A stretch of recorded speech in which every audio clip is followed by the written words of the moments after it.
This presentation was directed, written, and narrated by Christian von Grimp. From 1936 to 1939, Spain was a civil war between the nationalist military and the Republican loyalists.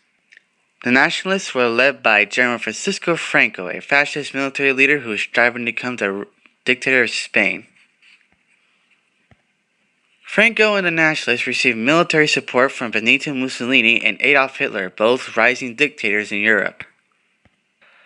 The Republican loyalists were supported by the Soviet Union and international brigades of volunteer soldiers from several countries.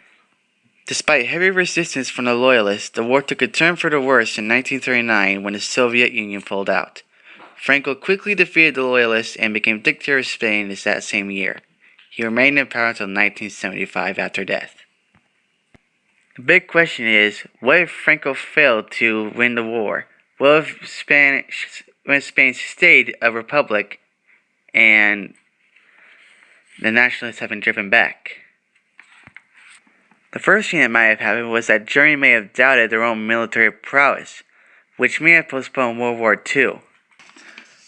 The Spanish Civil War also cemented a relationship between Mussolini and Hitler. By supporting each other in an alliance, they rose to power.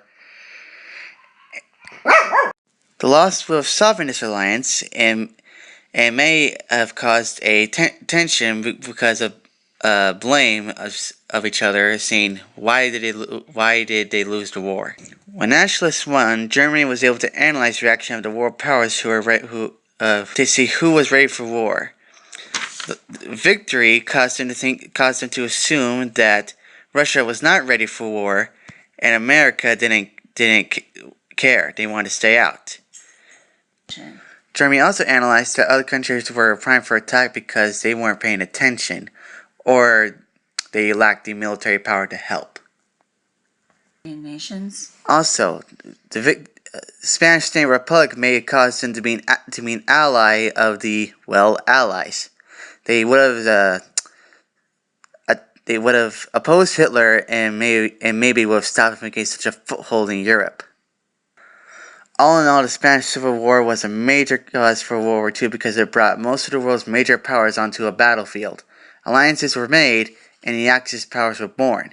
Franco's rebellion was more fuel to the fire for World War II. His loss may have postponed World War II, but I doubt it would have prevented it. Tensions were high, and the economic crisis was not helping.